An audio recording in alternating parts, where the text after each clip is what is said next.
Hello, Political Vigilantes. You are watching The Political Vigilante. My name is Graham Elwood. You're all making Gotham great again.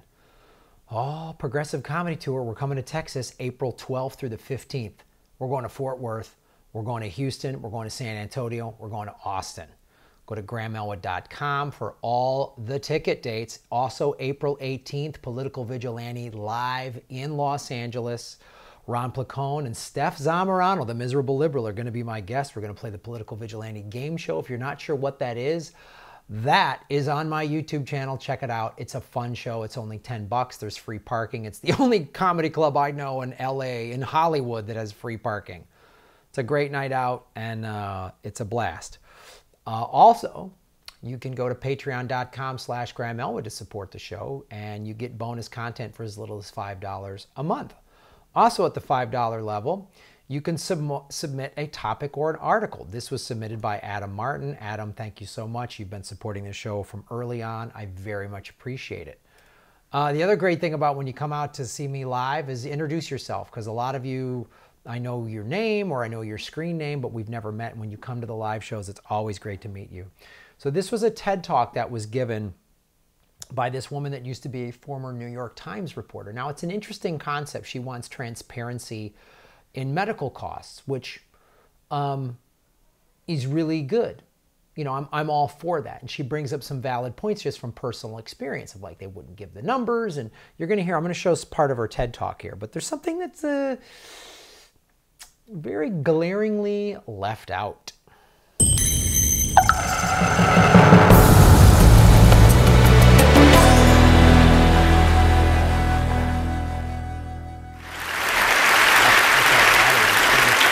So, a little while ago, members of my family had 3 bits of minor surgery, about a half hour each, and we got 3 sets of bills.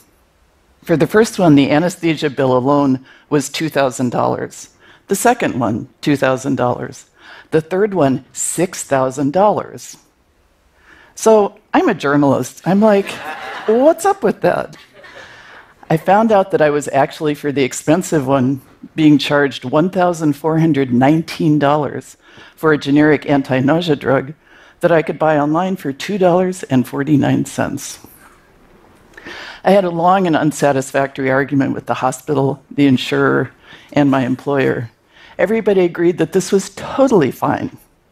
But it got me thinking. The more I talked to people, the more I realized nobody has any idea what stuff costs in healthcare. Not before, during, or after that procedure or test do you have any idea what it's going to cost. It's only months later that you get an explanation of benefits that explains exactly nothing.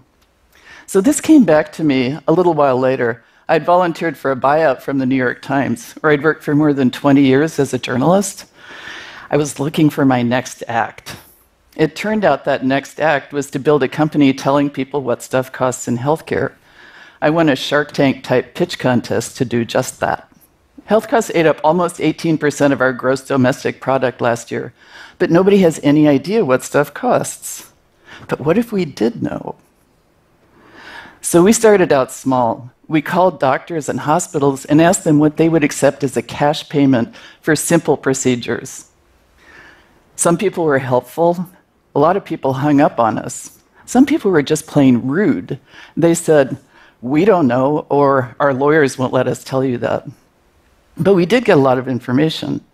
We found, for example, that here in the New York area, you could get an echocardiogram for $200 in Brooklyn, or for $2,150 in Manhattan, just a few miles away. New Orleans, the same simple blood test, $19 over here, $522 just a few blocks away. San Francisco, the same MRI, $475, or $6,221, just 25 miles away. These pricing variations existed for all the procedures and all the cities that we surveyed. Then we started to ask people to tell us their health bills. In partnership with public radio station WNYC here in New York, we asked women to tell us the prices of their mammograms. People told us nobody would do that it was too personal. But in the space of 3 weeks, 400 women told us about their prices. Then we started to make it easier for people to share their data into our online searchable database.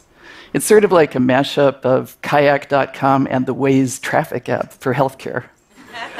We call it a community-created guide to health costs. Our survey and crowdsourcing work grew into partnerships with top newsrooms nationwide in New Orleans, Philadelphia, San Francisco, Los Angeles, Miami, and other places.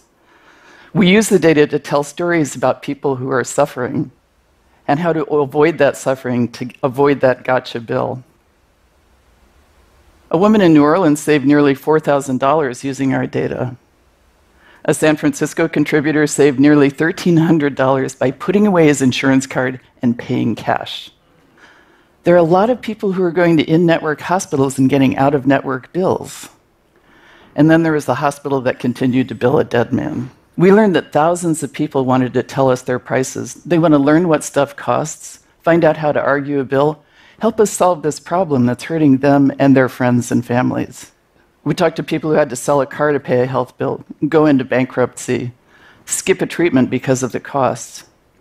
Imagine if you could afford the diagnosis, but not the cure. We set off a huge conversation about costs involving doctors and hospitals. Okay. It's 8 minutes long, the whole video. It never once mentions Medicare for all or free health care or single payer or any form of that. So while I agree and applaud her and this organization's efforts for, let's get transparency and helping people save money. Why can't she then go, this is just part of the problem?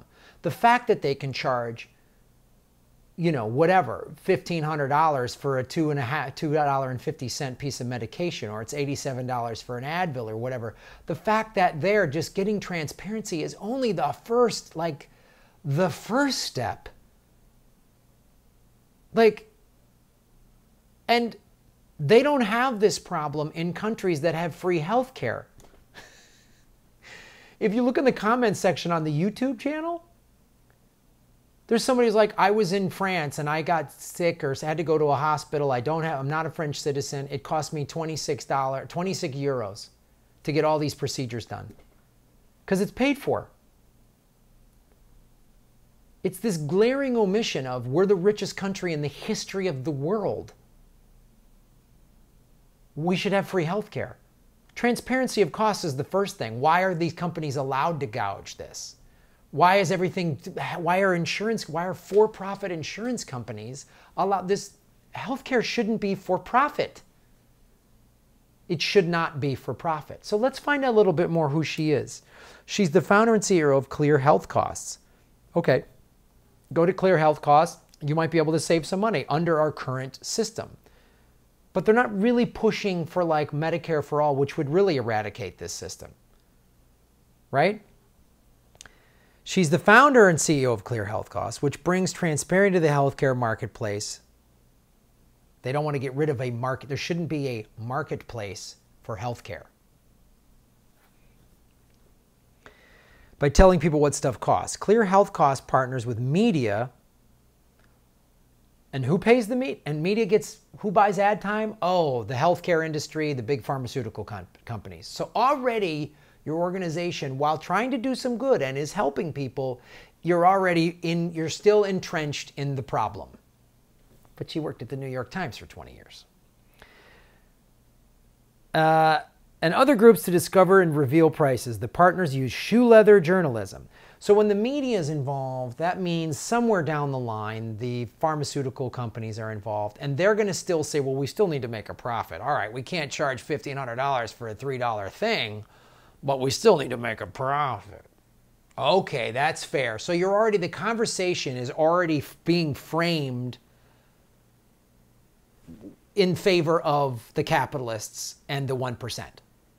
See, healthcare should be free for everybody. Should be free for everybody. If you want to go buy your own health insurance, I guess you should be able to do that if you want. But every American citizen should have free health care. Good free health care. We can afford it in this country. So the partners use shoe leather journalism, database analysis, and crowdsourcing to shed light on prices for people relieving pain over medical bills. That's all good stuff, but you're still not getting at the root of the problem. So I found an interview with her from this gotagirlcrush.com online publication. This is July 13th, 2016. This might give us a little insight why Medicare for All was glaringly omitted. Here's her words. That woman we just saw in TED Talks just said, "To be clear, I'm not an opponent of for-profit free enterprise systems. Boo, then you're part of the problem. I used to live in the Soviet Union, and that was an unspeakable mess." So she was on the foreign desk, basically, of the New York Times. So she covered Russia and when it was the Soviet Union. It was an unspeakable mess. That language, this is the language that was used in the 80s by like George Herbert Walker Bush to say socialism. When people would say socialized healthcare, you're going to wait in line for 3 hours to get a loaf of bread and a doctor's checkup. That was this scare tactic. So already I'm very suspect of what this woman is saying. What I think about for-profit free enterprise healthcare is that all the prices need to be public all the time so I can know what my choices are. So you still want it, you still want a open market, capitalist-based healthcare system. Yeah, I'm not down with that. I'm down with transparency, but I'm not down with this. And this just explains why this woman doesn't want Medicare for all. She just said it in so many words. So the only way to have Medicare for all is like the Soviet Union in the 70s and 80s. That's the scare tactic that they use. So those are the only options? Price gouging from the insurance companies or Brezhnev with his foot on my neck telling me what doctor I have to go to. That's the capitalist scare tactic. Oh man, sorry gang, I ain't buying it. I ain't buying it. I'm down with transparency. I might even use that. But they're not gonna, this organization and this New York Times, former New York Times reporter, they're not gonna be at the forefront of getting everybody free health care. They're not gonna do that. I don't know, maybe she paid off universities to get her rich kids into a school. I don't know, I'm just throwing it out there. Boom, shalakalak, boom. Thank you all the Patreon supporters for making this channel grow. You are all political vigilantes.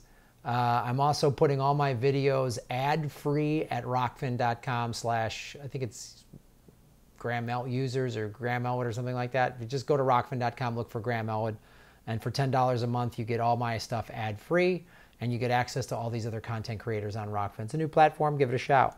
Give it a shot. Give it a shout. Give it a try. Shout, chat, try. I don't know what I'm saying.